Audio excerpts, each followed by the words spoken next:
philosophy that does not advance the transformation and unity of the country is not going to work.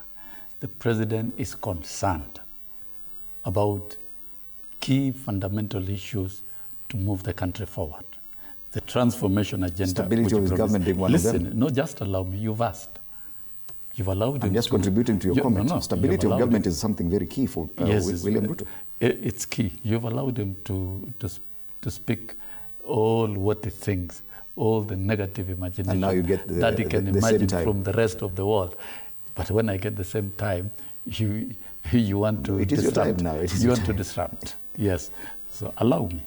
The president is not going to begin running around and panic over the 2027 because of some political emotions of one or two individuals and intimidation that, oh, Mount Kenya is gone. Mount Kenya is in Kenya. They're in Kenya and they are Kenyans. And they're within the government of President William Ruto square. And they're part of this government. That's a fact. And so what the president developed, the broad-based, listening to Kenya. And he did not start the broad-based after the 25th of June last year, activities of the Gen Z. He did not. His philosophy made it from day one when he was sworn in at Kasarani, that we are going to unite this country and overcome barriers of ethnicity, exclusion, and regional politics. He made it. And to me, that is very fundamental. And coming from Addis and the journey that President William Ruto has worked with Raila Odinga, and Raila Odinga made it very clear that it is not William Ruto who told me to vie for the AU seat. It is me, Raila Odinga. I decided. I only sought for support of William Ruto, the president, because he's also a voter. And he voluntarily and willingly supported me. And that is what he did. And that's not a crime. The great thing from Addis Ababa is that unity won.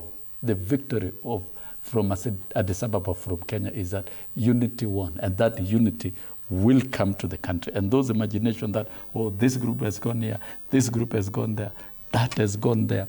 The president has the responsibility as a foremost statesman of the country, because he's not just a political leader, but he is a statesman who is sworn in. He has the responsibility for every minute he's in that office, pending elections of 2027, to unite the country. And that is going to do.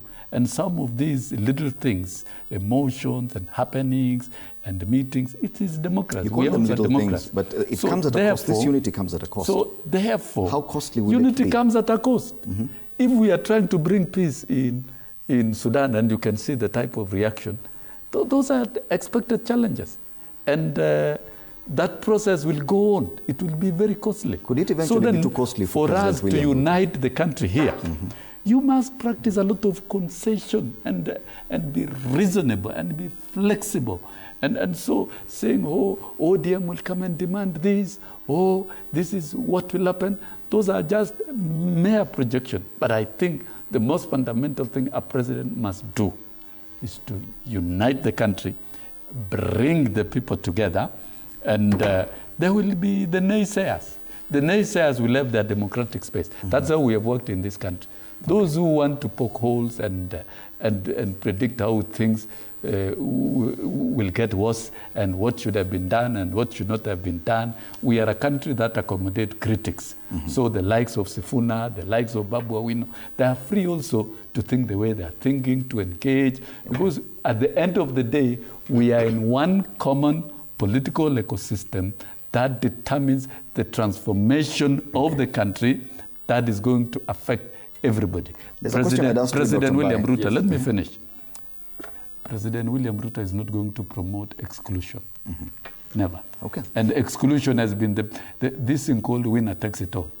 You win an election as a president, you take your group and exclude the others. That is not going to work. Himself had said so that would not have such kind of arrangement with Raila Odinga. So that you don't engage in guesswork here. Okay.